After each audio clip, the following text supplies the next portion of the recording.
Good morning friends and एक बार फिर से आपका स्वागत है आपके अपने चैनल शारदा लर्निंग पॉइंट पे। आज की इस वीडियो में हम डिस्कस करने वाले हैं बेसिक कैलकुलेशन मिस्टेक्स के बारे में। जो हमारे अर्थमेटिक फंक्शंस हैं, मल्टीप्लिकेशन, सब्ट्रैक्शन, एडिशन, डिवीजन, इन सारी चीज़ों को परफॉर्म करते टाइम किस तरह के जो बेसिक हम कैलकुलेशन में मिस्टेक्स करते हैं उसके बारे में हम इस वीडियो में डिटेल से देखने वाले हैं। तो चलिए शुरू करते हैं। तो सबसे पहले मैं बात करूंगा साइन कन्वेंशन के बारे में। उसके बाद हम इन 3 प्रॉब्लम्स के थ्रू समझने की कोशिश करेंगे क्या कुछ मिस्टेक्स हम अपने कैलकुलेशन में करते हैं जिसकी वजह से हमारा आंसर करेक्ट नहीं हो पाता है। तो सबसे पहले मैं बता दूं आपको कि प्लस माइनस, जब एडिशन में प्लस माइनस होता है तो क्या होता है, इसकी वैल्यू प्लस माइनस माइनस होता है। दूसरा क्या है, प्लस प्लस, जब दोनों ही साइन सेम रहे, प्लस में या माइनस में, तो हमेशा होता प्लस ही है। और तीसरा पॉइंट क्या है, माइनस माइनस। तो यहाँ पे भी आप देखिए दोनों ही सिंबल क्या है, सेम है। माइनस माइनस के केस में भी क्या होता है, प्लस ही होता है। तो ये 3 साइन कन्वेंशन है और इन्हीं को फॉलो करना है हमें। इनको फॉलो करके हम ये 3 प्रॉब्लम्स के थ्रू समझने की कोशिश करते हैं। यहाँ पे आप देखें पहले क्वेश्चन में क्या है, 3 - 7। तो यहाँ से आप देख सकते हैं कि 7 जो है वो बड़ा है और 3 छोटा। 3 में से अगर हम 7 माइनस करें तो 4 बचेगा माइनस में। ये चीज़ आपको ध्यान रखनी है कि जो भी इन दोनों डिजिट्स में जो भी बड़ा होगा साइन उसी का यूज़ करना है। तो यहाँ पे 7 बड़ा है और मैंने बताया था प्लस माइनस माइनस होता है। तो यहाँ पे आप देखिए 3 के पहले कुछ भी नहीं है, यानी कि यहाँ पे प्लस है। तो 7 में से 3 गया तो 4 बचा, लेकिन 7 का साइन माइनस है, इसीलिए यहाँ पे हम साइन माइनस ही यूज़ करेंगे पहला। दूसरी चीज़ मैंने क्या बताया था कि जब माइनस माइनस होता है तो माइनस माइनस में साइन कन्वेंशन के हिसाब से क्या हमें करना है, प्लस। तो यहाँ पे परफॉर्म होगा एडिशन का फंक्शन, यानी कि 3 और 2 5। लेकिन एक और चीज़ आपको ध्यान क्या रखनी है कि साइन माइनस का ही रहेगा। भले ही हम इसे ऐड कर दें, 3 और 2 5 हमने ऐड कर दिया, लेकिन साइन जो है वो माइनस का ही रहेगा। ये दूसरी चीज़ मोस्ट इंपॉर्टेंट है। यहाँ पे काफ़ी लोग मिस्टेक करते हैं, जैसे कि माइनस माइनस प्लस तो कर दिया लेकिन साइन लगाना भूल जाते हैं। तो ये चीज़ नहीं करनी है। और तीसरा, ये तो सिंपल सा है, प्लस माइनस माइनस ही होता है। 7 में 4 तो 3। और यहाँ पे आप देखें 7 का साइन बड़ा है, इसके पहले प्लस लगाने की जरूरत नहीं होती है, तो पहले हम प्लस नहीं लगाते हैं। तो यहाँ पे प्लस के सिंबल है, तो यहाँ पे आप प्लस दो या नहीं दो वो प्लस ही खा जाता है। तो सबसे पहली चीज़ थी ये। नेक्स्ट हम देखेंगे मल्टीप्लिकेशन के फंक्शन में माइनस प्लस का जो यूज़ होने वाला है। तो यहाँ पे आप देखें पहला जो सम है -3 × 2। तो यहाँ पे आप देखें ये जो 3 है ये माइनस में है और 2 प्लस में। मैंने क्या बताया था, माइनस प्लस माइनस होता है। तो यहाँ से 3 × 2 = 6, लेकिन साइन माइनस का ही रहेगा क्योंकि माइनस प्लस माइनस होता है।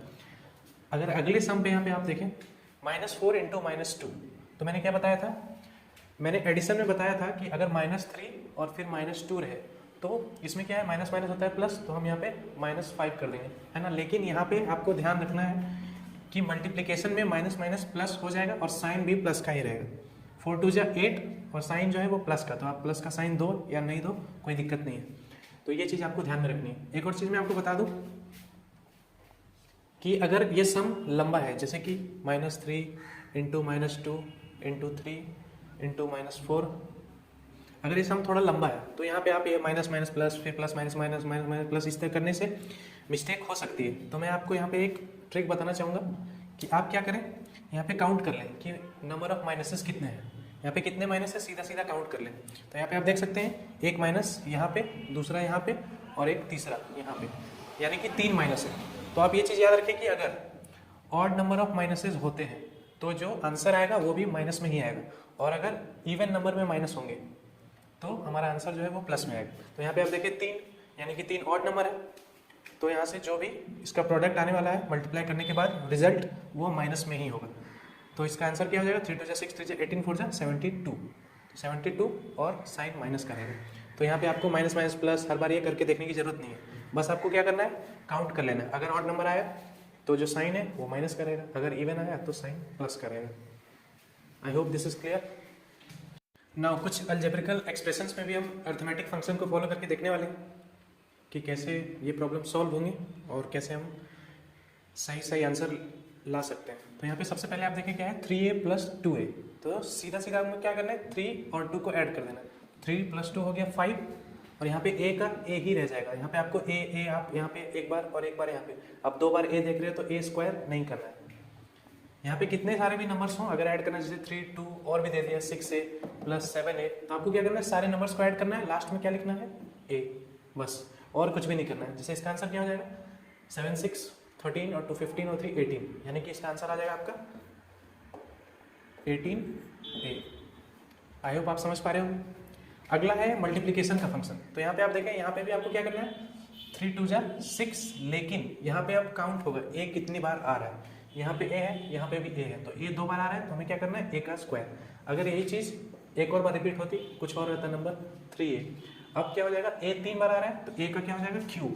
तो ये चीज़ ध्यान रखनी है, मल्टीप्लिकेशन में जो है वो वेरिएबल का स्क्वायर, क्यूब, पावर 4 5 6 ये पावर चलता रहेगा, लेकिन इन केस ऑफ एडिशन ये चीज़ नहीं होने वाला है। आपको यहाँ पे देखना है, सिर्फ नंबर्स को आपको ऐड कर लेना है और वेरिएबल सेम टू सेम रह जाएगा। जैसे a है, सब जगह पे यूज़ हो रहा है, तो a ही यूज़ करना है।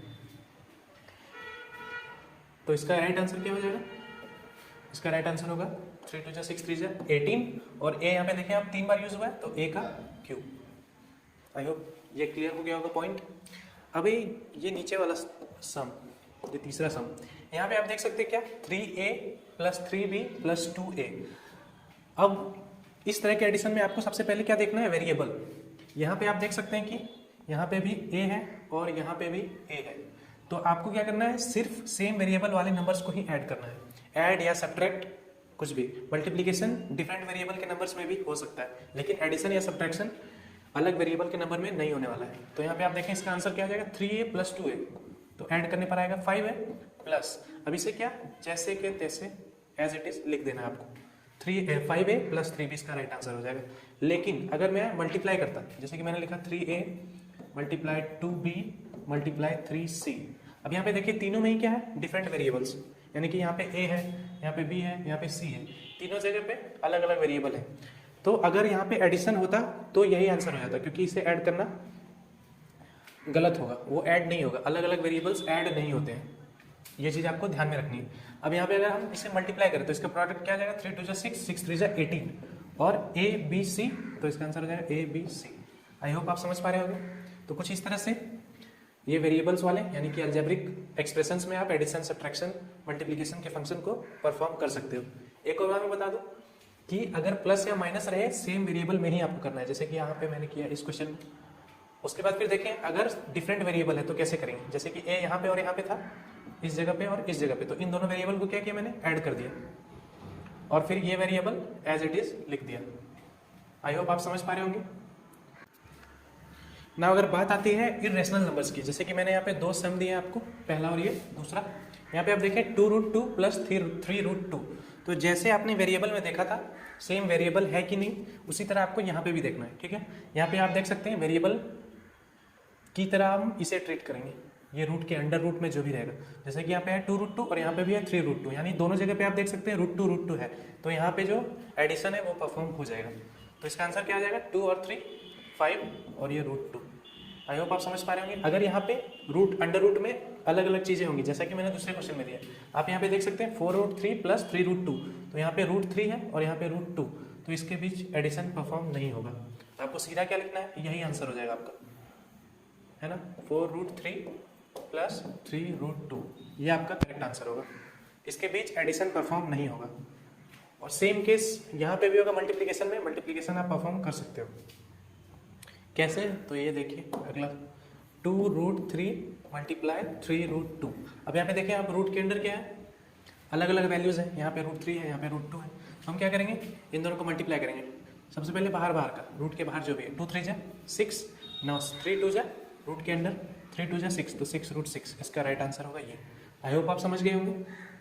एडिशन का फंक्शन या सब्ट्रैक्शन का फंक्शन अंडर रूट जो भी रहने वाला है उसके अकॉर्डिंग होगा। यहाँ पे अगर सेम चीज़ दोनों जगह पे आएगी तो आप एडिशन सब्ट्रैक्शन परफॉर्म कर सकते हो, लेकिन अगर दोनों ही जगह पे अंडर रूट वाली चीज़ें अलग हैं तो एडिशन सब्ट्रैक्शन परफॉर्म नहीं होगा।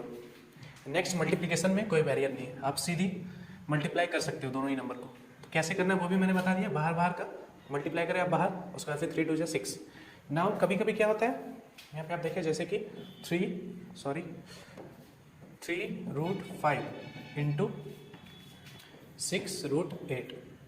अब यहाँ पे आप देखें मल्टीप्लाई अगर हम करेंगे 3 6 जा 18 और ये क्या हो जाएगा 5 8 जा रूट 40। अब यहाँ से हम आपने मल्टीप्लाई तो कर लिया, आपको लग रहा होगा बिल्कुल सही है और ये सही है, लेकिन ये एक स्टेप और फर्दर हमें जाना है ताकि हमारा जो आंसर हो वो मैच करे। आंसर मैच कराने के लिए क्या करना पड़ेगा, सबसे पहले ये 18 का तो 18 ही रहेगा ना। रूट का आपको फंक्शन पता हो कि जो भी नंबर रूट के अंदर पेयर में होता है वो बाहर आ जाते हैं। तो 40 को हम क्या लिख सकते हैं, 2 इंटू 2, 2 2 जा 4, 4 5 जा 20, 22 जा 40, है ना। तो यहाँ पे आप देखें 2 का पेयर बन रहा है, तो इस 2 को हम क्या करेंगे, बाहर निकाल लेंगे। तो अगर हम 2 को बाहर निकालते हैं तो 18 इंटू 2 हो जाएगा और अंडर में क्या रह जाएगा 5 2 जा 10।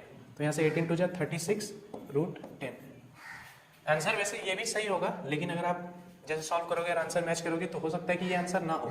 ज़्यादातर केसेस में ये आंसर राइट होगा, यानी कि राइट दोनों ही है, लेकिन आंसर मैच कराने के लिए आपको ये चीज़ करनी पड़ेगी। 2 और स्टेप बढ़ा के ये आपका राइट आंसर होने वाला है। आई होप आप ये कैलकुलेशन समझ पा रहे होंगे। सो फ्रेंड्स, मैंने इस वीडियो में जो भी बताया वो आपको इन कैलकुलेशंस के बेसिक अंडरस्टैंडिंग में काफ़ी हेल्पफुल रहने वाली है।